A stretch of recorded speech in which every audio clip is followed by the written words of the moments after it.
Let your light shine down on me. I will sing unto the Lord, for he is good. Oh, for he is good. Oh, for he is good.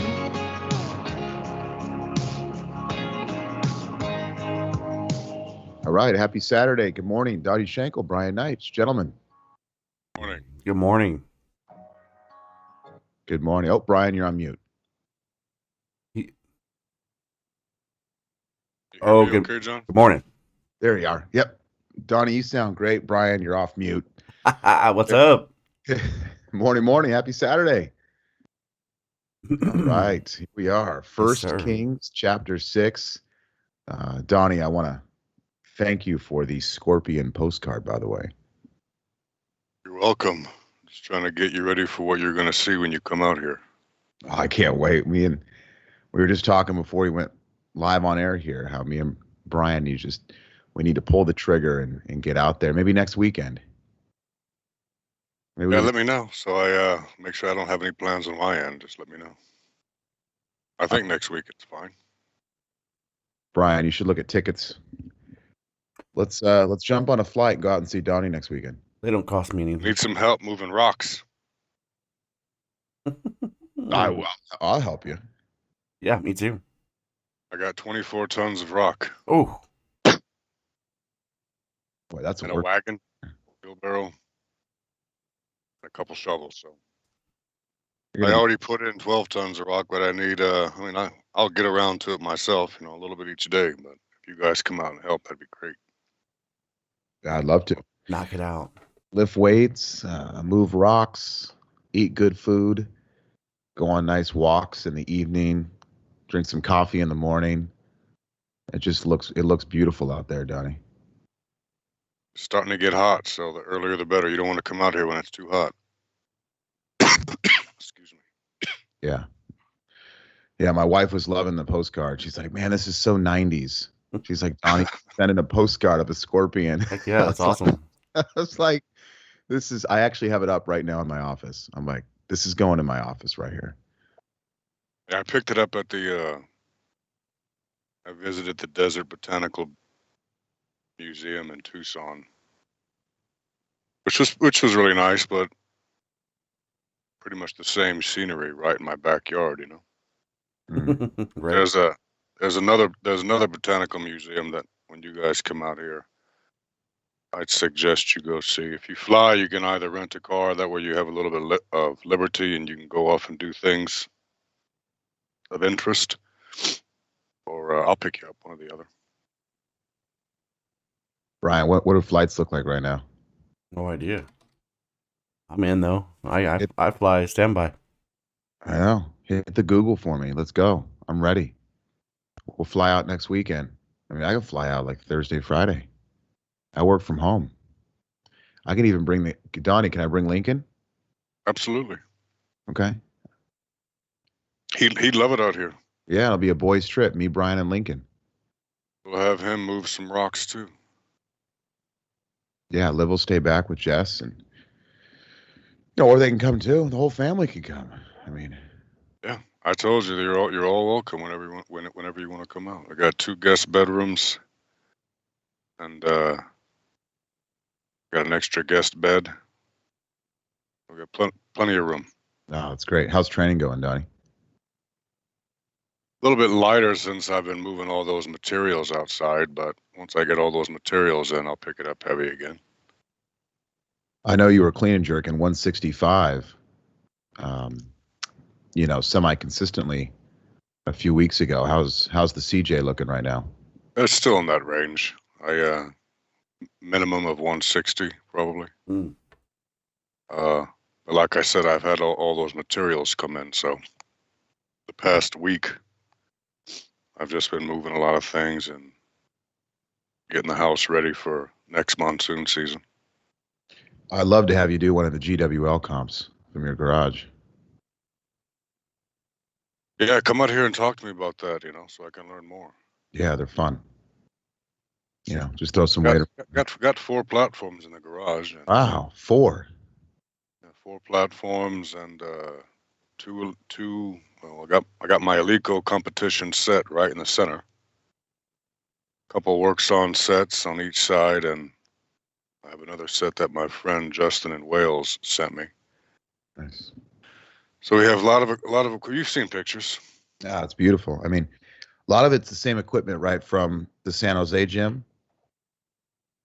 Yeah, with some additions. Wow. Mm-hmm. Picked up some new machines. I had to get myself one of those calf raise machines, you know. Hey, yes. You told me. Don told me, got to get my calves up, baby. Got to get the calves up. In those calves. The true champion. How was the squat push? How's the when you were hitting 160 minimum before the materials came in? How was the squat looking, and how's the squat doing now? I don't squat that much anymore. Okay. My hips just can't take it, and it's like one or the other. Either my hips can take the lifting, my hips can take the squatting, but I just had to figure out what I wanted to achieve more, and my legs will get strong enough doing just the lifts and other auxiliary movements for the goals that I have in mind. Because my left hip just flares up on me real bad, you know. Yeah. Are you still wrapping it around the crotch and around the? That was for the groin. Okay. When I lift now, I keep an ice pack on it the whole time while I lift. You know those little chemical packs that you squeeze and shake. Yeah. Yeah.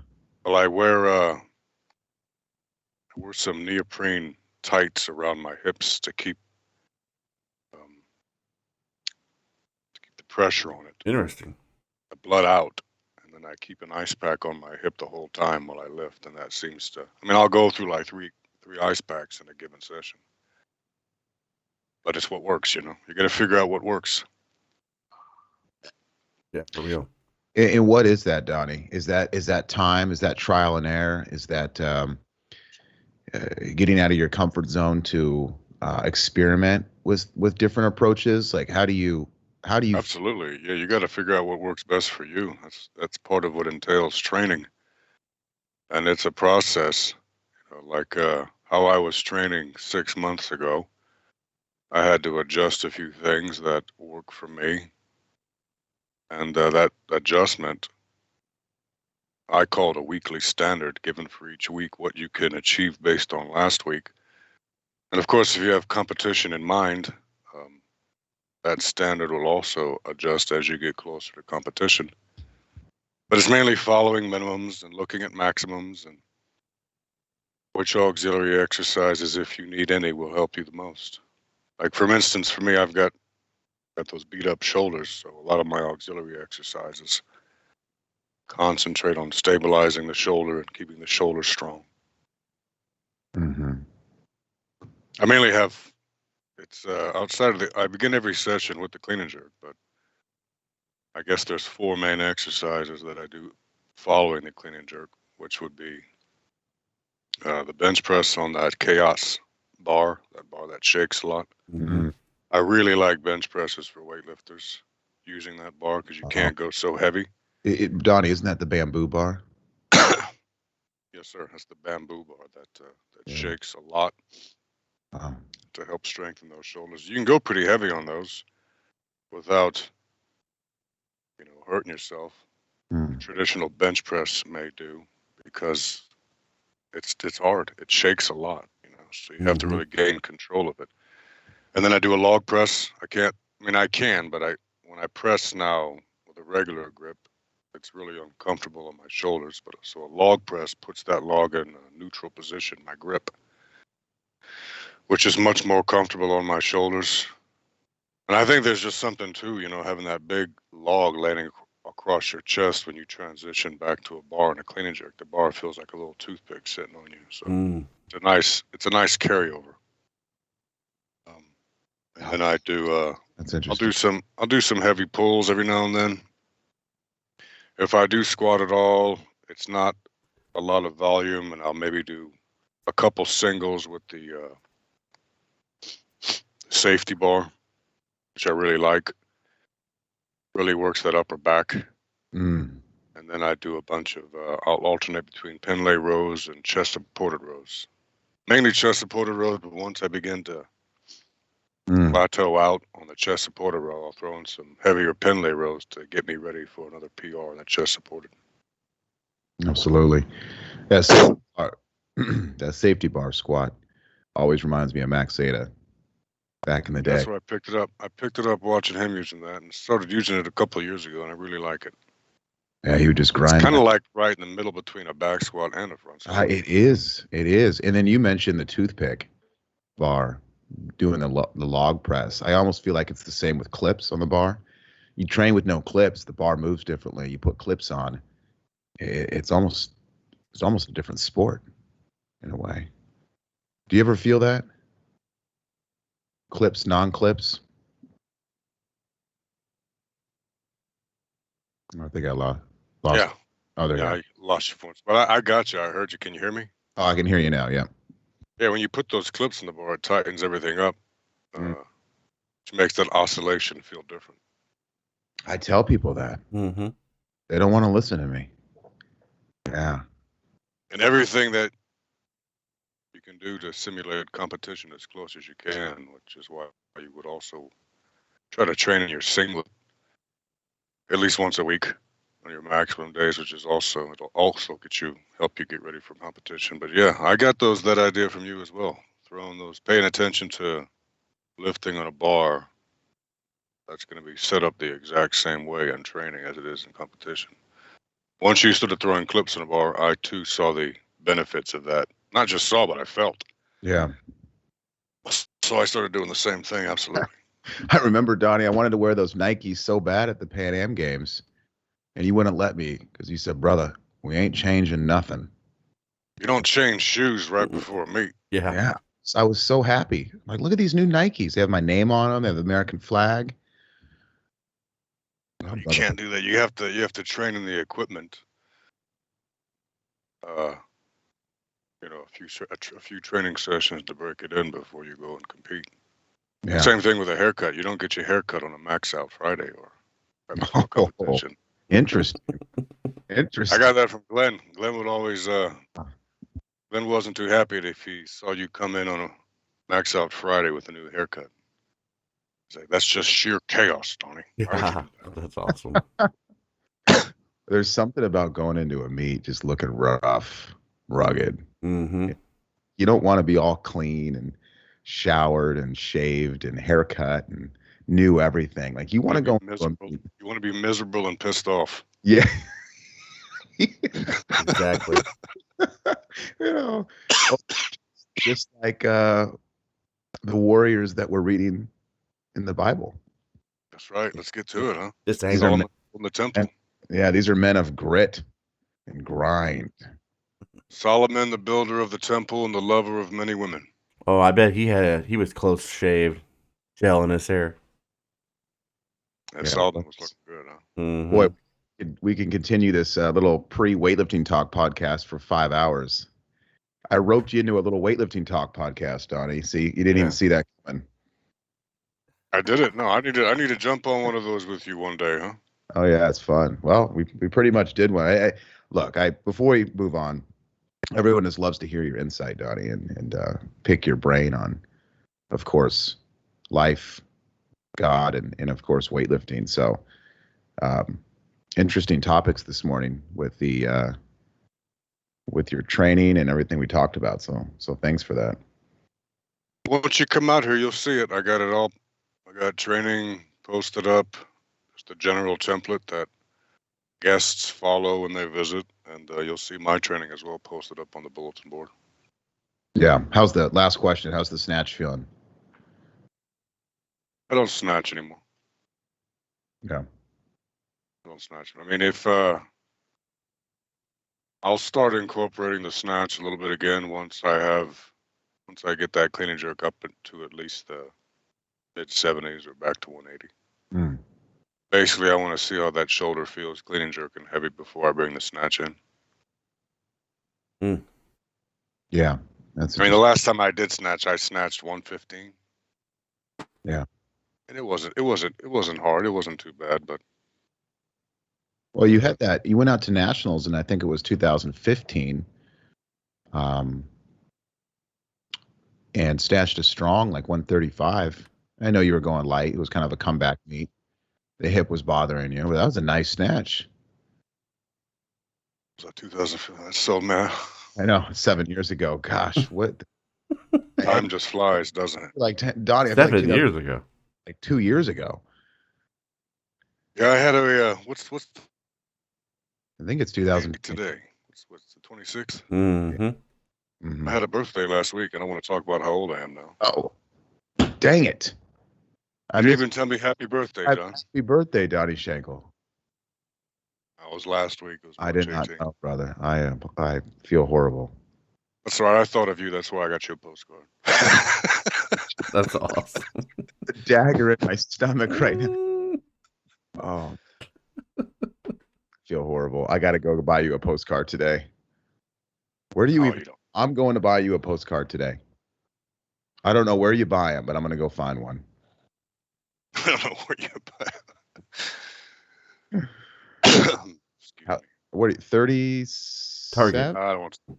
You don't want to talk about it. 29. Let's get into it. Brian, you want to pray us in? Brian Neitch? Dear Lord, we love you. We give you thanks so much. Man, you gave us hope with Jesus. You gave us life with Jesus. You gave us friends. Men can be friends with men and just create something that you've given us, Lord, that's nothing like the world. It's this bond that just changed everything when you rose from the dead and gave us hope. Thank you. We thank you so much. Open our eyes. Pray for wisdom. We can get deeper into the mysteries of the Word of God. In Jesus' name, amen. Amen. Amen. The tomb is empty. Oh, it's empty. Tomb is empty, Bud Pierce. What's that? What do those angels say? I don't know why you're here. The tomb is empty. I love it. And good morning, Will Hawkinson, Stuart Young, Sherry, good morning. And I think that's it on the chat board here. So thanks, everybody, for listening live. And let's get into the word. Let me just open my screen here. All right, 1 Kings chapter 6, New Living Translation. Donnie, you want to read down to 14? It was in mid-spring, in the month of Ziv, during the 4th year of Solomon's reign, that he began to construct the temple of the Lord. This was 480 years after the people of Israel were rescued from their slavery in the land of Egypt. The temple that King Solomon built for the Lord was 90 feet long, 30 feet wide, and 45 feet high. The entry room at the front of the temple was 30 feet wide, running across the entire width of the temple. It projected outward 15 feet from the front of the temple. Solomon also made narrow recessed windows throughout the temple. He built a complex of rooms against the outer walls of the temple, all the way around the sides and rear of the building. The complex was 3 stories high, the bottom floor being 7.5 feet wide, the second floor 9 feet wide, and the top floor 10.5 feet wide. The rooms were connected to the walls of the temple by beams resting on ledges built out from the wall. So the beams were not inserted into the walls themselves. The stones used in the construction of the temple were finished at the quarry, so there was no sound of hammer, axe, or any other iron tool at the building site. The entrance to the bottom floor was on the south side of the temple. There were winding stairs going up to the second floor, and another flight of stairs between the second and third floors. After completing the temple structure, Solomon put in a ceiling made of cedar beams and planks. As already stated, he built a complex of rooms along the sides of the building, attached to the temple walls by cedar timbers. Each story of the complex was 7.5 feet high. Mm. Then the Lord gave this message to Solomon. Concerning this temple you are building, if you keep all my decrees and regulations and obey all my commands, I will fulfill through you the promise I made to your father David. I will live among the Israelites and will never abandon my people Israel. Oh, did you hear that? I will live among the Israelites Wow. and Wow, never abandon. that is 100% Jesus. Yeah, exactly. We think it's interesting to see that the temple's not very big, is it? Not the Well, no, not just the temple part. I got the It's- Google. It's lavishly decorated, but as far as the size of it, it seems more like a private chapel alongside the royal palace. Yeah, 90 feet long, 30 feet wide, 45 feet high. Not yeah. I mean, it's similar. It's not enormous, is what I'm saying. When you think of how I would normally think, but when you read it, it's not very big at all. Yeah, so it's right. Well, it emulates the portable, right? The portable temple. That's right. Mm-hmm. The tabernacle, The the tent. tabernacle. That's it. Yeah, that was, you know, if you think about it, that was lavish also, just in a mobile sense. The way they decorated it, they ordained it with all types of drawings and embroidery and the way God Gold. set it up. Yeah, tassels and interesting. Did you see what he said here? It's been a minute since I remember this. He connected verse 6, the rooms were connected to the walls by resting on ledges. They weren't inserted into the walls themselves. So some kind of complex engineering. Hmm. It's just Yeah, the architecture of the day. yeah. I get I'm just going through. I'm catching up with you guys in the first 5 books of Moses in this translation, and it's reminiscent reading this, the exact construction of the ark. Mm. Oh yeah. The details and the patience taken, Noah. showing how this was put together. Mm-hmm. Yeah, that's a good point. And notice, maybe I could be kind of digging here, but it's in my heart to say this, that, Donnie mentioned the temple not being that big. But think about it. Israel's not that big. That's right. It's not like Mm-mm. God's land, the story of what, it's not like the sacred land is this giant landmass like America or Russia is and things like that, right? It's Israel, which is the size of like New Jersey.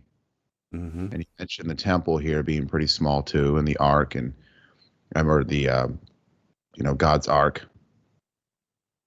I don't know. It's just maybe it's a sign of a symbol of God just saying it's not about how big. It's just about loving God. It's about how big is your heart, not how big is the landmass or the temple. How big is your heart for God? Well said. I mean, that's truly the question. It's your heart thing. Yeah. It always goes back to what's in your heart. Do you care? Are you loyal to Him, or are you loyal to self? Well, think about, in Egypt, they had huge sculptures, huge this, huge that, in your face, Um, and then here we have God's temple, just humble. Mm-hmm. Yes, beautiful. Yes, very nice. But it's made with passion. Doesn't need to be in your face giant. It's just, where's your heart on this temple? That's what God cares about. Amen. Well said. I mean, Let's move on. You ready? Yeah, let's do it. So Solomon finished building the temple. The entire inside, from floor to ceiling, was paneled with wood. He paneled the walls and ceilings with cedar, and he used planks of cypress for the floors. He partitioned off an inner sanctuary, the most holy place, at the far end of the temple. It was 30 feet deep and was paneled with cedar from floor to ceiling. Hmm. The main room of the temple outside the most holy place was 60 feet long. Cedar paneling completely covered the stone walls throughout the temple, and the paneling was decorated with carvings of gourds and open flowers. He prepared the inner sanctuary at the far end of the temple, where the Ark of the Lord's covenant would be placed. This inner sanctuary was 30 feet long, 30 feet wide, and 30 feet high. He overlaid the inside with solid gold. He also overlaid the altar made of cedar. Then Solomon overlaid the rest of the temple's interior with solid gold, and he made gold chains to protect the entrance to the most holy place. So he finished overlaying the entire temple with gold, including the altar that belonged to the most holy place. He made 2 cherubim of wild olive wood, each 15 feet tall, and placed them in the inner sanctuary. Hmm. Wingspan of each of the cherubim was 15 feet, each wing being 7.5 feet long. The 2 cherubim were identical in shape and size. Each was 15 feet tall. He placed them side by side in the inner sanctuary of the temple. Their outspread wings reached from wall to wall, while their inner wings touched at the center of the room. He overlaid the 2 cherubim with gold. A lot of gold in here. Yeah, no kidding. He decorated all the walls in the main room with carvings of cherubim, palm trees, and open flowers. He overlaid the floor in both rooms with gold. Hmm. For the entrance to the inner sanctuary, he made double doors of wild olive wood, 5-sided doorposts. These double doors were decorated with carvings of cherubim, palm trees, and open flowers. The doors, including the decorations of cherubim and palm trees, were overlaid with gold. I guess I should just point out a lot of gold was used in the building of this temple because gold doesn't rust. Hmm.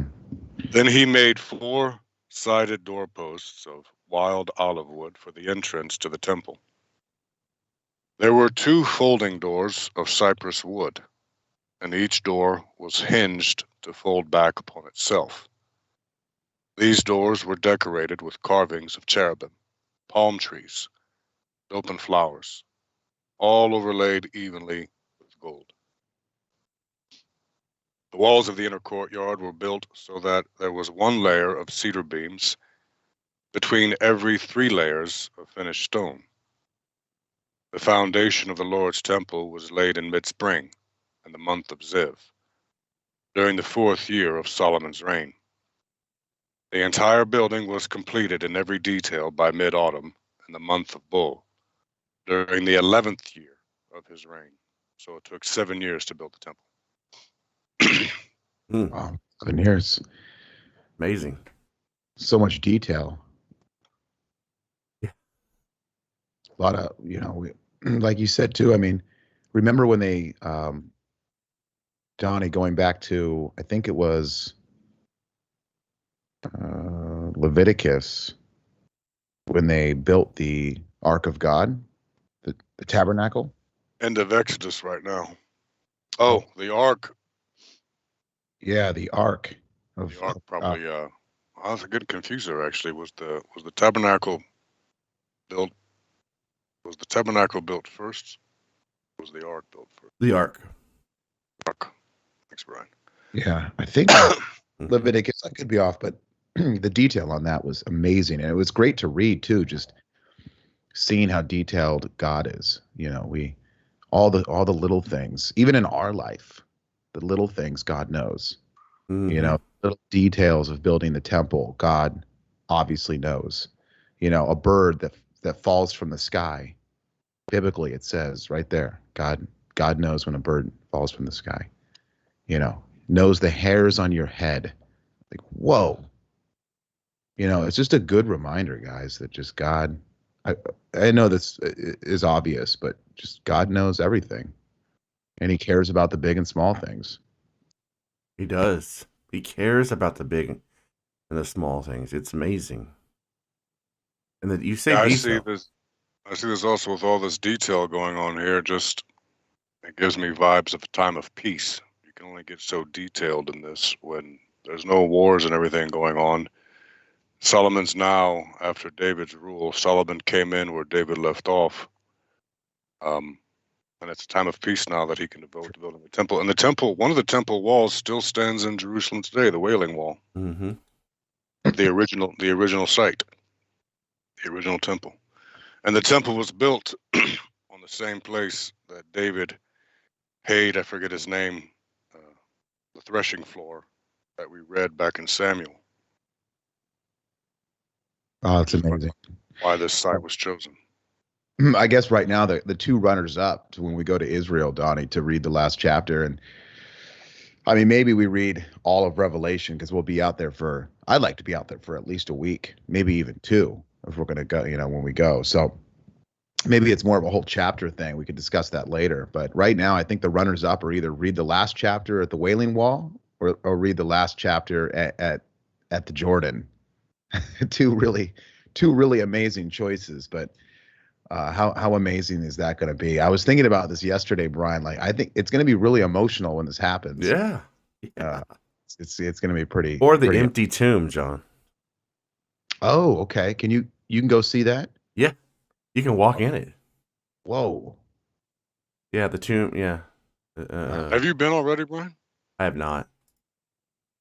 But I've there's lots of video about people who have gone in and all that stuff. I'm looking forward to it. I plan on going there soon. I want to go to Singapore soon, and then I want to go to. I'm going very soon. I'm about to get out to Scottsdale area. Hey, what's in Singapore, Brian? Formula One. Oh, I didn't know you were a Formula One guy. Huge fan. They have a huge night race there that's like 1 billion lights or something. And that's just amazing. I love the show on Netflix. Formula One show. Race to Survive or Drive to Survive, yeah. That documentary. Drama. Going back to the gold, Donnie, interesting with that, guys, because in heaven it's gold. The streets are paved with gold. Mm-hmm. Made out of gold. Not to get too sidetracked, but when I died with my cardiac arrest, the angel that I was talking to was draped in gold, dripping in a way in gold, in a gold I've never seen before, ever. Well, so. Interesting. Gold is very talked about in heaven, and it's plentiful. It's not something that is like it's a regular thing. It's like we use copper or steel, but God made everything with gold instead of steel. It's so plentiful. It's beautiful too. Yet He says, "I'm just going to use gold for everything that the foundations of things." I mean, what does it say? It's paved in. It's not paved. It's the streets are gold, right? If you hear people who've died and come back, they say it's like this transparent gold they've never seen before, and things like that. So He's so lavish. Right. I've said that. Yeah. Yeah. The last 5 years on different podcasts, I've said mm-hmm. the gold that I saw of the angel was a gold I've never seen before. It was a color I did not know existed. Mm. Yeah. And that's interesting that other people have said the same thing. Oh yeah, many. Most people's testimony have so many similarities. Yeah. You know. And what do you can just say, "Oh, I don't believe testimonies." I mean, we believe them in court. You know. You just gonna throw them out because they're heaven? Well, gentlemen, I don't know if you guys have time, but I would love to read 7, even though it's a little bit of a lengthy one. Yeah, I'm game. I am too. Let's do it, eh? Yeah, let's do it. Brian, you want to hit it down at like 13, and then I'll do a little bit, and then Donnie will slam dunk it. Yeah, sure, absolutely. All right. 7, verse 1. Solomon also built a palace for himself, and it took him 13 years to complete the construction. One of Solomon's buildings was called the Place of the Forest of Lebanon. It was 150 feet long, 75 feet wide, 45 feet high. There were 4 rows of cedar pillars, and great cedar beams rested on the pillars. The hall had a cedar roof. Above the beams on the pillars were 45 side rooms, arranged in 3 tiers of 15 each. On each end of the long hall were 3 rows of windows facing each other. All the doorways and the doorposts had rectangular frames and were arranged in sets of 3 facing each other. Solomon also built the Hall of Pillars, which was 75 feet long and 45 feet wide. There was a porch in front, along with a canopy supported the pillars. Solomon also built the throne room, known as the Hall of Justice, where he sat to hear legal matters. It was paneled with cedar from floor to ceiling. Solomon's living quarters surrounded a courtyard behind this hall, and they were constructed the same way. He also built similar living quarters for Pharaoh's daughter, whom he married. Go back, remember. I still can't get over that, Brian. I know. First thing we hear, Solomon, let's go make a covenant with Egypt. Gosh, everyone's heart just dropped. I was just like, Solomon, what are you doing? I don't know how this is going to turn out, but let me ask you a question. Should Solomon be marrying a Jewish woman? Why is he marrying a non-Israelite here? What do you call us? I forget. Gentile? Now, why is he marrying a Gentile? He does what he wants. That's sad. He does what he wants. And you'll begin to notice Solomon's cavalier attitude, especially with women. He has a Achilles heel, John. And it's a beautiful smile, long hair, bright eyes. It's female. That's his Achilles heel. All the same thing with David. Solomon had 700 wives. Wait, what? Yeah. Right. Yeah. Solomon had 700 wives, and some of the most beautiful poetry you'll ever read when you get to Song of Solomon. Later on, speaks about him describing his beautiful wives and conversations between them. Mm-hmm. It's pretty, pretty erotic. Pretty graphic too. Yeah. But marriage was used as an alliance to stave off war. Mm-hmm. You got to remember that too. And the Egyptians, with Israel marrying the daughter, was pretty much a pact between those 2 kingdoms that they wouldn't go to war with each other. So it's a kind of consequence of being part of royalty. Mm-hmm. Marriage just wasn't an act of a union of love, especially at the royal level. It was a pact between 2 kingdoms that they wouldn't fight. Yeah. No, that's interesting. And you'll see the repercussions of that later on. Yeah. Not to get too far ahead, but Israel does split, and a lot of that split has to do with the actions and the decisions that Solomon makes. Donnie, it's interesting you say that, and I could be off on this, guys, but look at Jesus. Jesus is obviously the King of Jews, right? He's an Israelite, but he also has Gentile blood, as we know. That's fact, right? Reading from Genesis 1:1, even up to this point, right? There's many people up to this point that are Gentiles that are related to Jesus.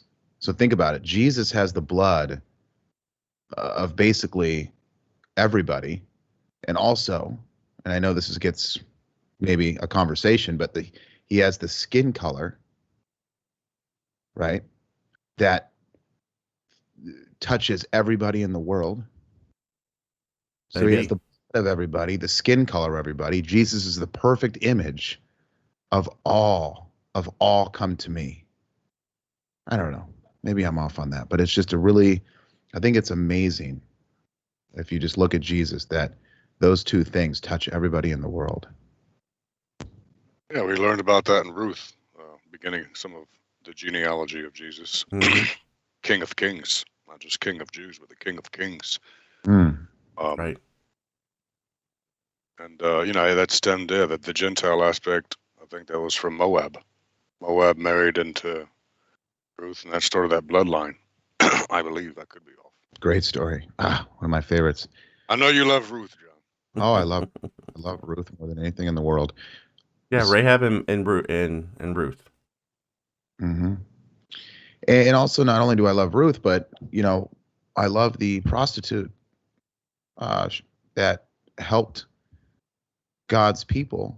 Rahab the harlot, and she accepted God at that point as well, and she's also related to Jesus. Also, another sign of a Gentile who laid their sword down of the world and accepted God, and became grafted in to then therefore have the same blood as Jesus. Oh my gosh! Well, Ruth laid the foundation to that and said, all you got to say is, your God is my God. Your people are my people. Yeah, that's my next tattoo. Amen. Then you're in, It's right there. Yeah, right there.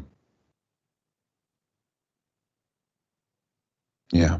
And Kings is a fun contrast going off of that, because there's some people in Kings with the name of Jezebel and Ahab that you're not going to love so much. Oh no.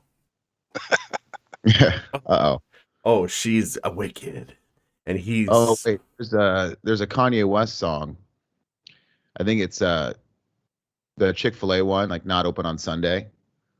And at the very end, he says something like, we'll defeat Jezebel.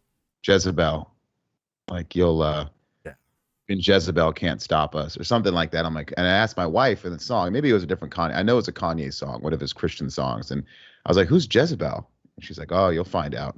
It's like, oh, okay. It's really, it's funny because I know that story is coming up, or that story, but excuse me, that event in life is coming up. But wow, it really reveals like this whole concept of the frailty of our faith, our confidence rather, at times. You do these great exploits, and then all of a sudden, one little tidbit of something can just destroy you. It's coming, John. It's exciting. All right, let me read here. Continue. Yeah, excited. Okay. Yeah, absolutely. Okay. Solomon's living quarters. Where are we? 8. Solomon's living quarters surrounded a courtyard behind this hall, and they were constructed the same way. He also built similar living quarters for Pharaoh's daughter, whom he had married. Okay. 9. From foundation to eaves, all these buildings were built from huge blocks of high-quality stone, cut with saws and trimmed to exact measure on all sides. Some of the huge foundation stones were 15 feet long. Some were 12 feet long. The blocks of high-quality stone used in the walls were also cut to measure, and cedar beams were also used. The walls of the great courtyard were built so that there was one layer of cedar beams between every 3 layers of finished stone, just like the walls of the inner courtyard of the Lord's temple with its entry room. Mm. John, you want That's- to take it? Yeah, I could. You guys sound so high quality. Speaking of high quality, when you guys come out here, you're gonna have to show me how to get my whole thing set up, John. Let's go to. Well, we can do that. Brian's the tech guy, so he'll help you with that, and then maybe we can go to. Recommend some good microphones. Sure. Yeah, maybe we can go to Best Buy or something and have some fun. I'll just read a few lines here. I'm not the best reader, and I want Donnie to continue. So here we go. Furnishings for the temple. 13. King Solomon then asked for a man named Hiram to come from Tyre. He was half Israelite. Oh, look at that. See? We're starting to see more of that now. Mm-hmm. That's interesting. Sorry, let me continue. 14. He was half Israelite, since his mother was a widow from the tribe of Naphtali. And his father had been a craftsman in bronze from Tyre. Hiram was extremely skillful and talented in any work in bronze. Tyre. And he came to do all the metal work for King Solomon. Oh, that's nice. Mm-hmm.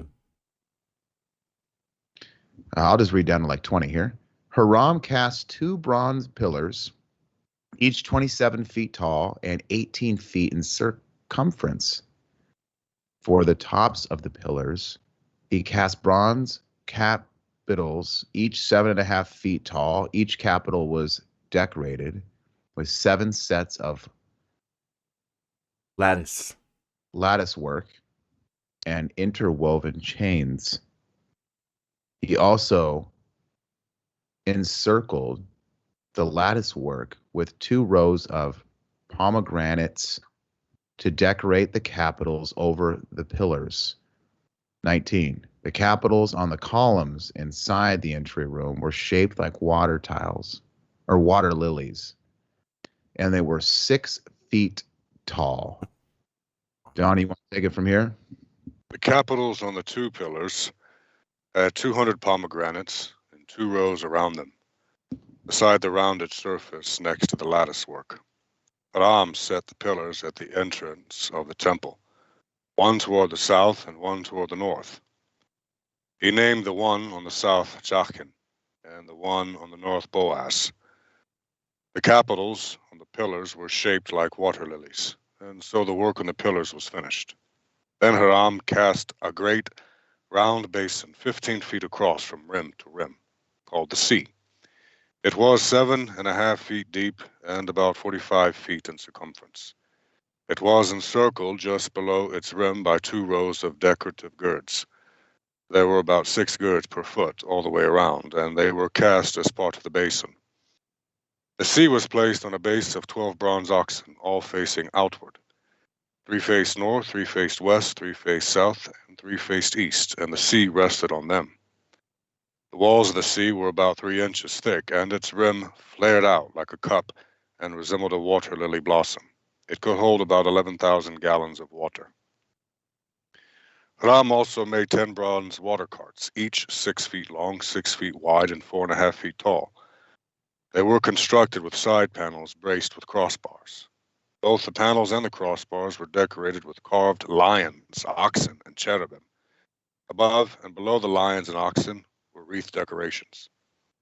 Each of these carts had 4 bronze wheels and bronze axles. They were supporting posts for the bronze basins at the corners of the carts. These supports were decorated on each side with carvings of wreaths. The top of each cart had a rounded frame for the basin. It projected 1.5 feet above the cart's top like a round pedestal, and its opening was 2.25 feet across. It was decorated on the outside with carvings of wreaths. The panels of the carts were square, not round. Under the panels were 4 wheels that were connected to axles that had been cast as one unit with the cart.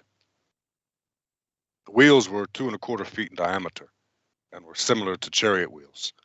The axles, spokes, rims, and hubs were all cast from molten bronze. Hmm. There were handles at each of the four corners of the carts, and these too were cast as one unit with the cart. Around the top of each cart was a rim 9 inches wide.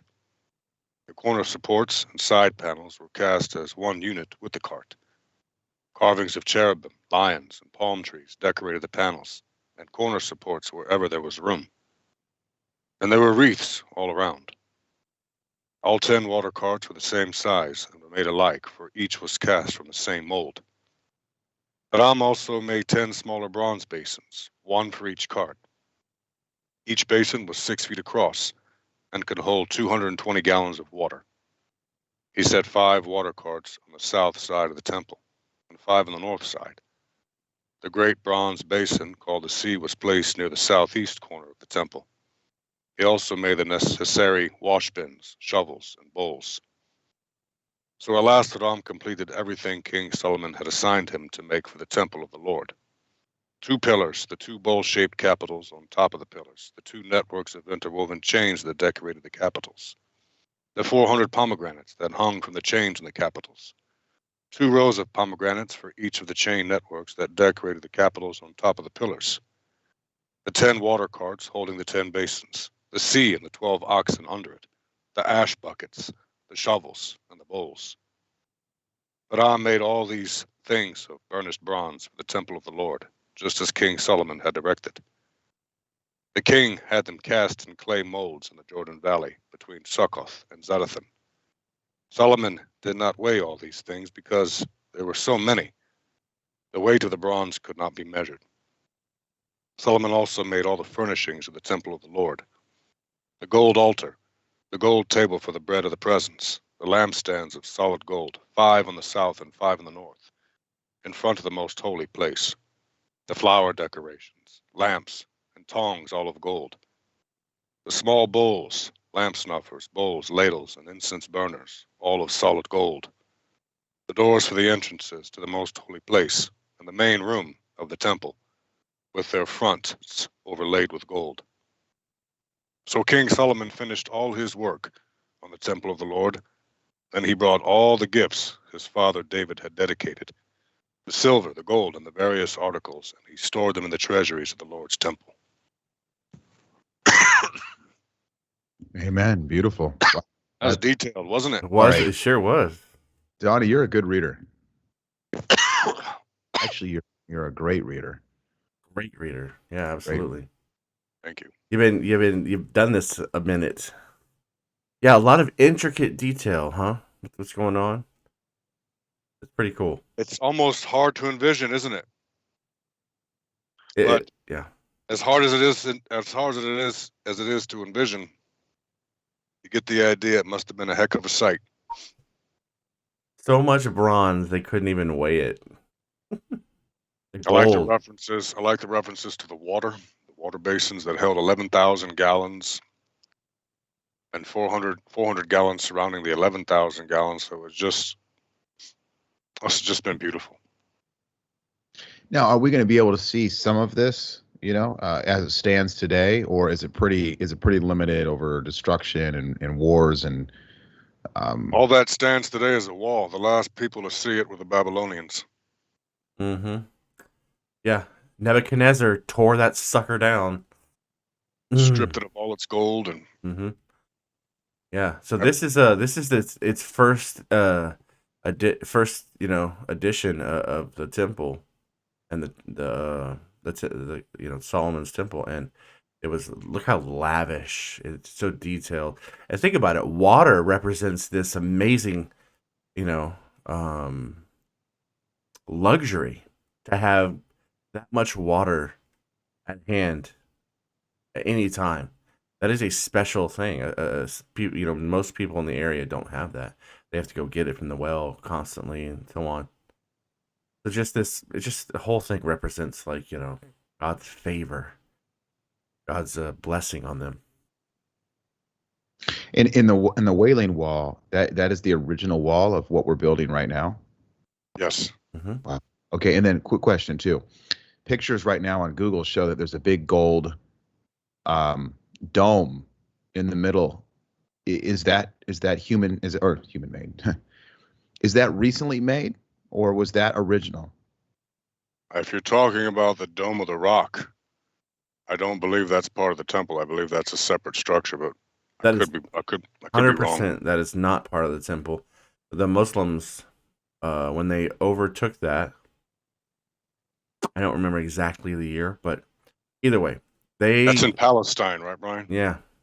It's actually the Dome of the Rock is on the Temple Mount. They've in Jerusalem. They actually took it and they put and built it on there. A lot of it's in your face Israel, and of course Jesus. The prophecies of Jesus are he's coming back, and and the temple will be rebuilt. So that a lot of that is to combat the prophecy of the New Testament, but they also found that the tabernacle, the original where he originally built, is not where the mosque is built. It's actually further over. I don't know how many yards or so, but they figured out that it's the original tabernacle spot with all the gold, and it's not in that. It's not right there at the. It's right there at the mosque. Did you see that? It just brings me back to the big 15-foot long cherubim. Huge. Yeah. Huge. So God's got it. God's got it.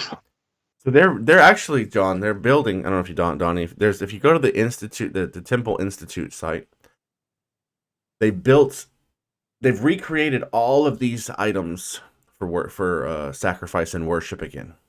They're starting the process.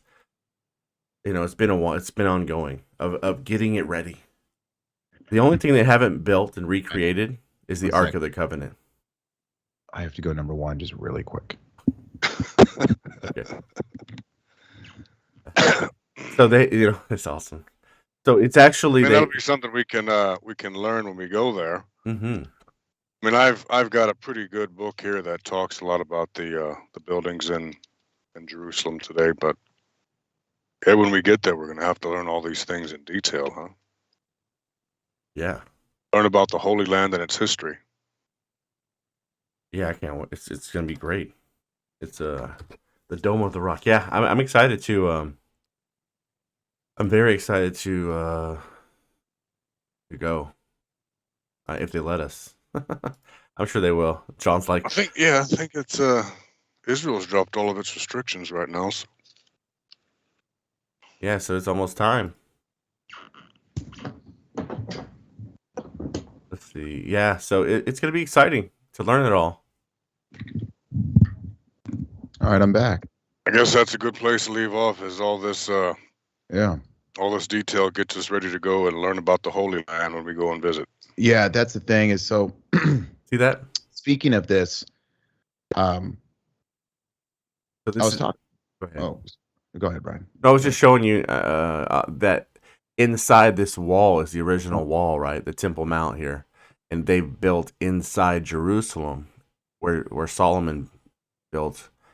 There you go. They put the Dome of the Rock on there, and of course there's another little mosque right here on the corner, and so all of this is to try to stop the rebuilding of the third temple and to fulfill prophecy, right?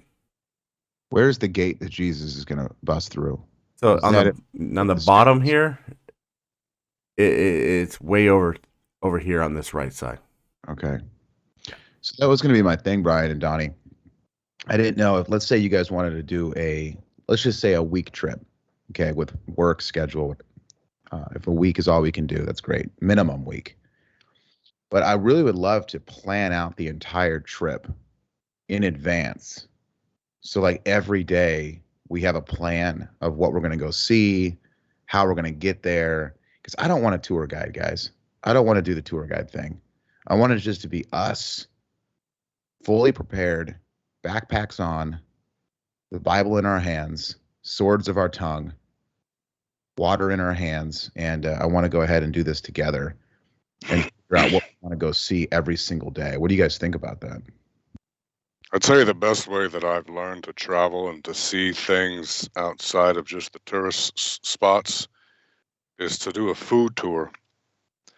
And I know what you're thinking, like, I'm not there to eat, Donnie. I'm there to see the Holy Land. Well, you get a local guide that takes you through all the back streets to all the places that has the good food. And then as you're doing that, you also get to see all of the tourist traps and everything outside of that as well, all of the significant buildings and history of the Holy Land. So I'll look into that and see if there's anything like that we can do. Okay. Yeah. Look. But if we're gonna go next week, we got to pick up the pace, right? next, yeah. Boy, we Well, better start reading right now. I think that's a great idea, Donnie. I think We got to squeeze it in. We got to get in. We got. If we're gonna hit it up, well, next weekend is Scottsdale. The weekend after is Israel. So we got 2 weeks to push it in. Well, man, push it. That takes me back, Donnie. I know what you mean by that. Okay, I'm gonna also call Pookie, Brian. Call him. My Jewish brother. He's been to Israel like 10 different times. He goes with his father, and Nathan Apsel is his name. We call him Pookie, and so I'll get some advice from him on what to go see and stuff like that. So, yeah, I mean, look, I think that even though we're probably 2 years out from going, like, there's going to be a lot of preparation, And look, I don't know what you guys are thinking. Do you guys want to do 1 week or 2? Here, I could take both if I have to. 10, 12 days, whatever. Okay, my vote's 2. 2 weeks is fine. Yeah. Mhm. It's, All right. 2 weeks, yeah. Yeah, I think so, and we definitely, I think when we plan this, some of it can be touristy, right? We can definitely hire a couple people who know the city, like it, but you don't have to do the whole thing, right? We can say some of these, let's do this day 4-hour tourist walk around X, and then because they're gonna know stuff that we won't ever know.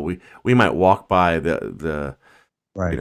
whatever, Galilee, and be like, oh, what's this? This is just a flat, rocky area with a bush. And they're going to be like, this spot is where Jesus stopped the storm, so kind of things like that. So I think we can do a mix it up, and we'll figure that out. I just don't want to be rushed. Like, for example, like we go down to the Jordan River. I don't want to be like 30 minutes in, the tour guide be like, all right, load up the bus. We're leaving. I'm like, no, bro, we're not leaving. Like, I didn't come all the way to Israel to sit by the Jordan for only 30 minutes. Like, I'm going to be out here for at least 2 hours. I have a question. When you get to the Jordan, John, are you going to lean down? No, With your face in the water? I'm going to drink. I'm going to scoop the water. Like Gideon's. And I'm going to drink it out of my hands, baby. There you go. Be one of the elite 300. Yeah. No, it's exciting. I look forward to it. Is it weird that you guys are talking about that? But I just looked up famous Jewish foods everyone should learn to cook. It's awesome. Yeah. We should get into this and start like prepping. We got matzo ball soup. I'm gonna have some of that. Oh yes, I'm We gonna. got braided challah, which looks like some really good bread. I'm sure. We got some flaky orcas, which looks like a baklava. A savory kugel. I'm gonna get some of that. A spicy shakshuka. I'm gonna be so fat. Oh, look at this! I got it up too. I'm gonna go to Barnes and Noble today and buy a Jewish cookbook, and I'm gonna start cooking Jewish food and get ready for this trip. At least so that when we go, we can like be like, hey, let's get this and that, and then we can know the difference between, I'm probably butchering this the way I'm gonna say it, but a jelly-filled sufganiyat. Man, that looks good. Oh my gosh, look at these Jewish donuts. That's a sufganiyat, man. Powdered sugar. My God. Look, you guys can't And see. It's bursting in the middle with jelly. That's the blood of Jesus right Look, there. you guys that are listening can't see, but Donnie and John are just drooling over their screens right now, looking at food. It's awesome. I'm like, Brisket. You know it. They have lamb. They have Texas and Israel have something in common. They like brisket. cattle. That's where. What do you think? We see Texas. We didn't get cattle from the United States. It was brought over here. Man, I love a brisket. Mhm. And do you guys like brisket? 100%.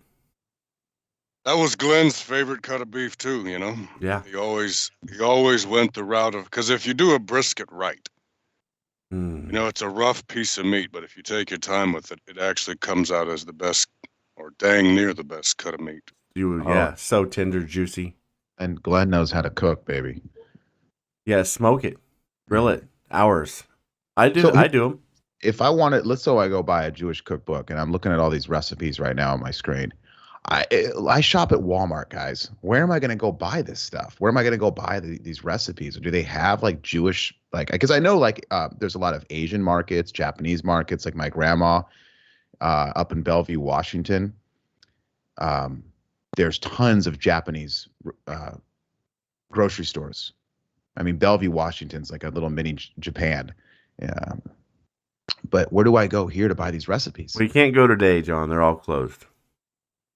Sabbath. Oh. But there's a bunch of them. There's the Kosher Butcher in Houston.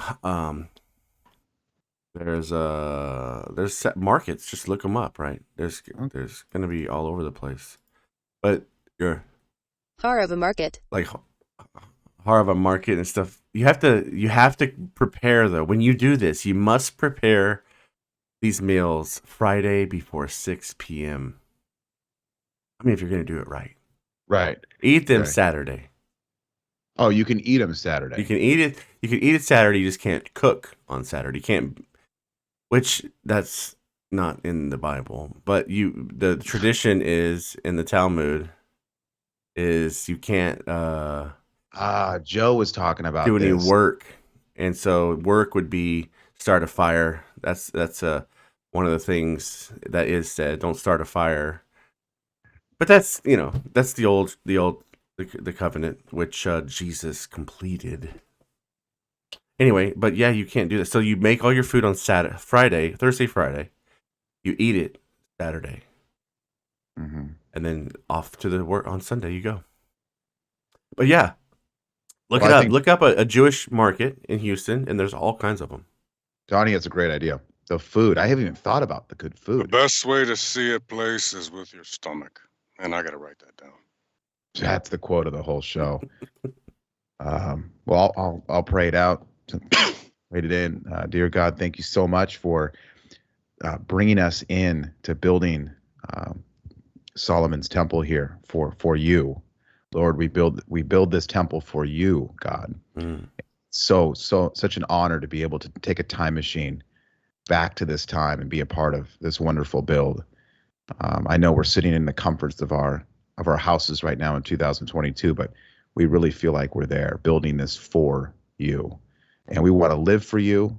We want to work for you. We want to raise our families for you. We want to lift weights for you, just like we're building this temple for you.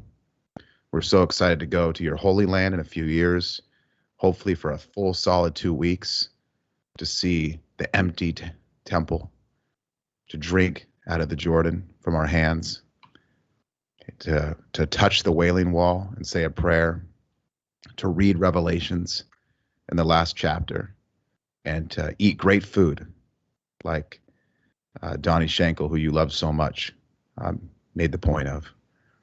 And give us strength for the day. Amen. Amen. Thank you, gentlemen. See you back again. Donnie, thanks for joining us again. See you next week. You guys want to, since there's a 2-hour time difference now, would you mind going 30 minutes later if you can? No problem. Fine with me. Or an hour, what's best for you. Absolutely. Thanks, guys. We'll hash it out. We'll hash it out. Let's start doing some homework on our trip, because I do think we need to start moving on that. And God bless. You got me through, and you are